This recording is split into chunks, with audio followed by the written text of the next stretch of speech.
Good afternoon. Thank you, Ken.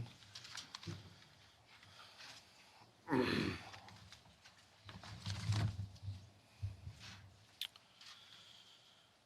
right. For those of you who may not know, I'm Sheriff Lombardo of the Las Vegas Metropolitan Police Department. Today, I'm going to give you an update where we currently are with the investigation, and then I'll give you some insight to where we're going with the investigation, and then I'll be happy to answer a small number of questions. Okay, so in the days since our last briefing, investigators from the LVMPD, along with many agents from the FBI and ATF, have continued working around the clock on the 1 October shooting.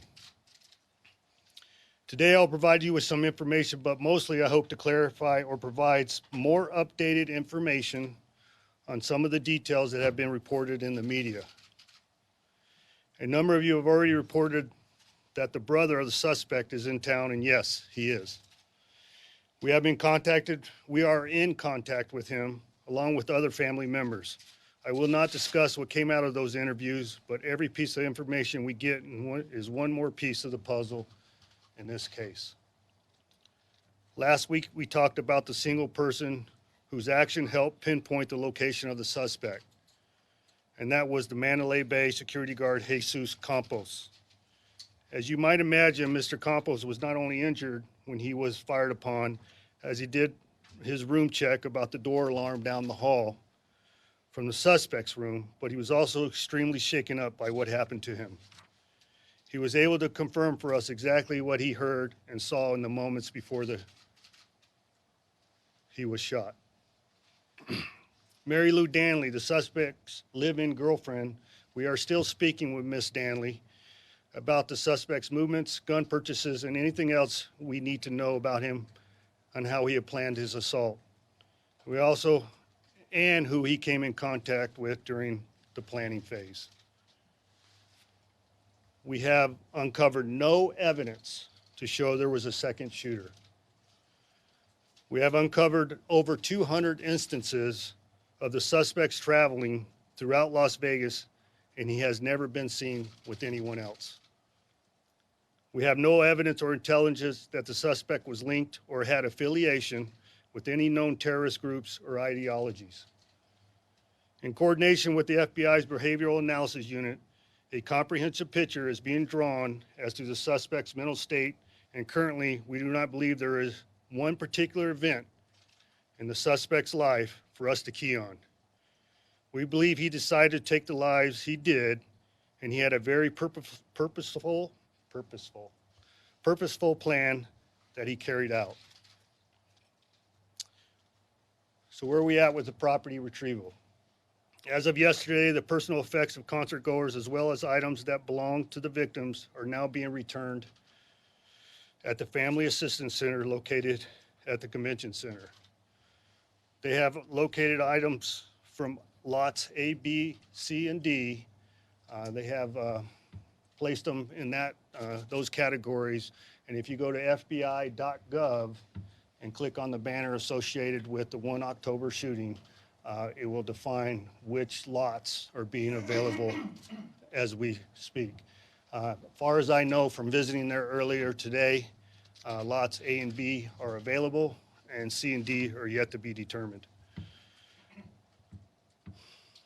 First and most important is I want to say the FBI, the Red Cross, and City and County Fire are doing an amazing job. This is not an easy task to undertake, but their process is efficient. And even though we have been talking about the numbers of people who attended the concert and the number of victims injured or killed, you really don't understand the magnitude until you see the rows and tables of personal belongings that left behind as the people fled the venue. So moving forward, we anticipate being at the Route 91 site for at least another week, along with the room at the Mandalay Bay. As I've said from day one, we want to figure out the why to this, and we'd like to know the motive. That is our most important goal, to prevent any further action associated with another individual who is contemplating this, or what exactly went along in the suspect's mind to enable him to pull off such a complicated event. So moving forward, barring any critical information obtained during the week, the next press conference will be conducted at the end of the week, Friday. So at this point, I'd be happy to answer any questions. There's a deposition that came out today from 2013 that said he was taking Valium. Have you found any medications? We have found some evidence of medications. I'm not at liberty to discuss that. Can you tell us about the note? Was that to cause damage? What were those numbers? What note? The note that was in the suspect's room and shooting. There was not a note in the suspect's room. We recovered a document that had numbers associated to it, and I'm not at liberty to make a guess on what that was for. It could be. We're figuring that out. Sheriff, also in the suspect's room, according to accounts we heard last night, there were drills. According to other accounts, the guard, Jesus Campos, heard drilling in the room. What drilling was done, and what do you think it was to accomplish? So the question is, what drilling was done, or what was the intent of the suspect? There was drilling done. It was to the doorway, adjacent wall to the doorway. And just an assumption would be to either place a camera or to place a rifle. Can I follow that? But the drilling was not completed. Did Officer Campos hear drilling? Yes, he did. How did Mr. Campos do it? Do you have any Can I finish his question, sir? And he knocked because of the drilling? No. There's never been anything out in the public forum about knocking. He was investigating an open door. He became of the drilling sound. What time exactly did Jesus Campos sustain, the injury? On the timeline, what time exactly? Bear with me while I get that for you.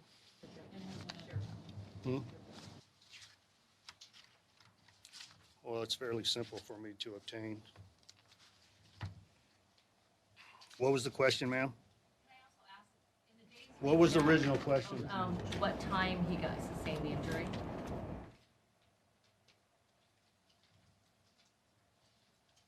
$21.59. That would be $9.59. Shooting before this incident that you know of? No, I can't confirm that. Sheriff, are you saying that the security guard was injured, Mr. Campos was injured at before 10 p.m. and the shots were then fired at 10 p.m. into the crowd? Is that what you're saying? No, that's not what I'm saying.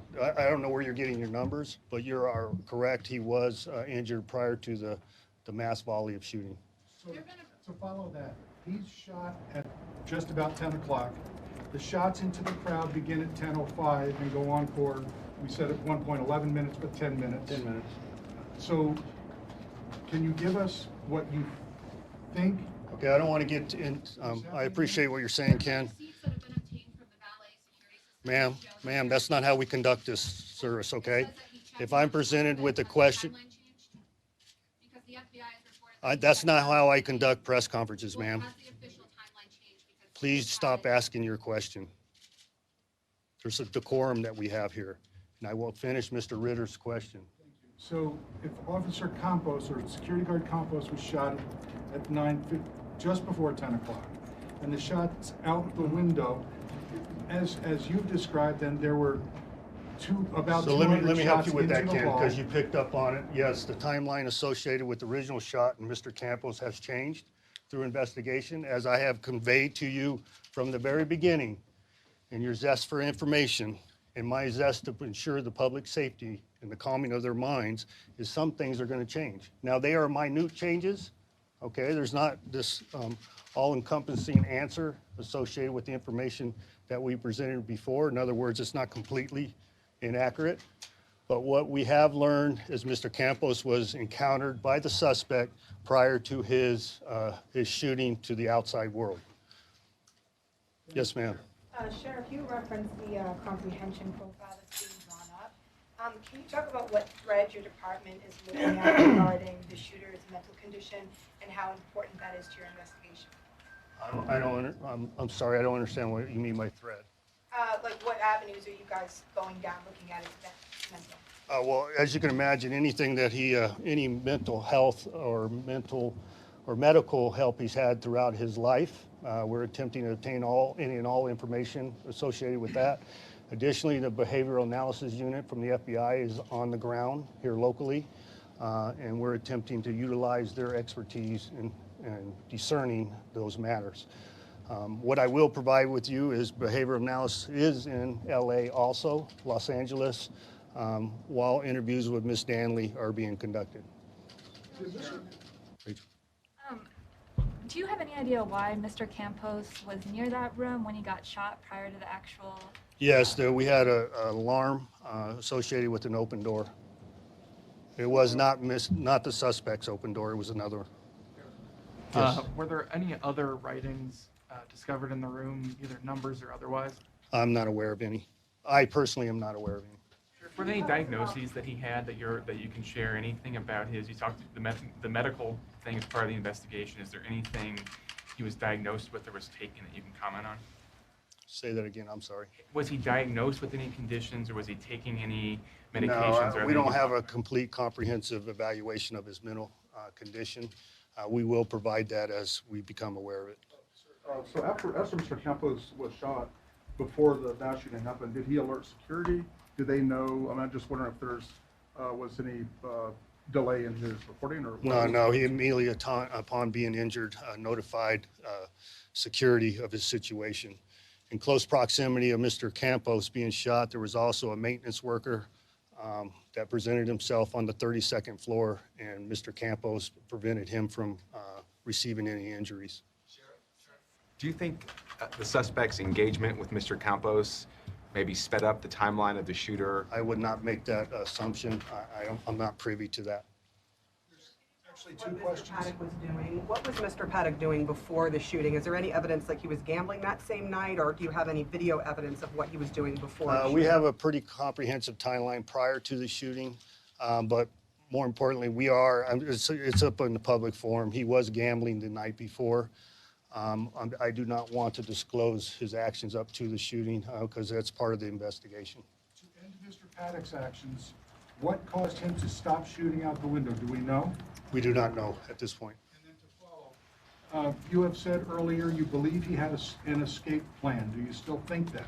Yeah, I mean, that's been a matter of discussion out there, whether what I said is accurate or not. And what I am comfortable with saying is what I believe. Mr. Campos, or not Mr. Campos, I'm sorry, the suspect, I don't want to say the suspect's name, I will call him the suspect. We know that he attempted to shoot at the fuel tanks. We know that he had some personal protection equipment in the room. We know that the car that was down in the parking garage still contained binary explosives. So I would be comfortable in saying, which I believe, depending on the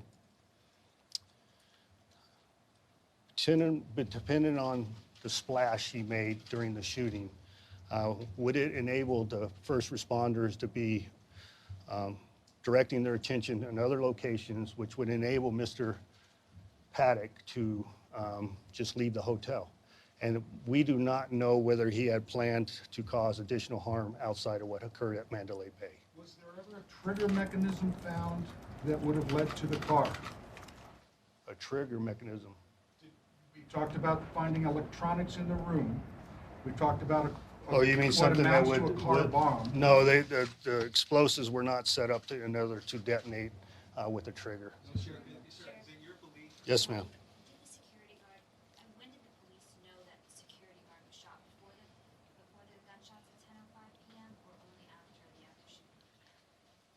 They weren't aware of him being shot until they met him in the hallway after exiting the elevator.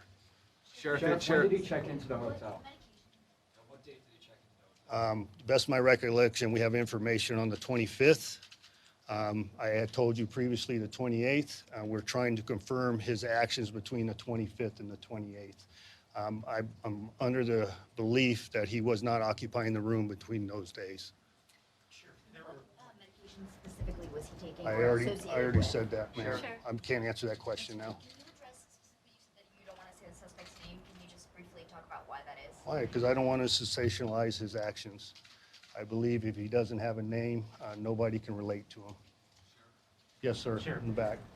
In recent days, we've heard reports about cell phones found in the suspect's room. How many cell phones were found, and was there any sort of indication that he might have been communicating with anybody? Aaron, do you have that information? I don't think it's prudent to give that out. Okay, no, we don't have that number. I don't know the number personally. You mentioned something about how you had observed his movements over 200 times in the valley. Can you talk about where he was going, what he was doing? No, I can't reach. I wish I could give you a comprehensive timeline and his movements. That would assist us in developing possible witnesses, but we're still running that down. It's still a really comprehensive evaluation of all the electronic equipment associated with this individual, and that's going to take quite some time. What I am proud of is how far we've gotten to this point. And yes, I'm frustrated. If you look in the public media, the perception that I am frustrated at the speed of this investigation, yes, I am. It isn't because nobody is not doing their job. It's because this individual purposely hid his actions leading up to this event, and it is difficult for us to find the answers to those actions.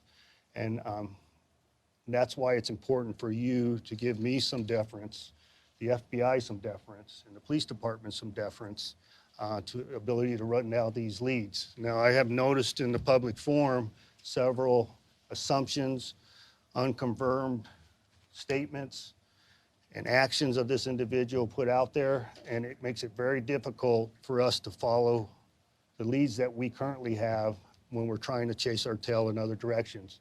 And I have said this to you before. I appreciate all your help. You're a force multiplier for us because there's a lot of hidden pieces to this puzzle, but there's also a happy medium associated with that. And I will answer Mr. Ritter's question. That will be the last question. That's a lot of pressure. I know you've got pressure. We learned yesterday that the FBI went again to the Mesquite house. Did the FBI also go back to Reno, that house there, and the vehicles? Are we recombing? Perhaps you can tell us if we're recombing evidence. Yes, we are. The question was, is the FBI, along with LVMPD, revisiting the crimes or the personal property of the suspect? Yes, that is accurate.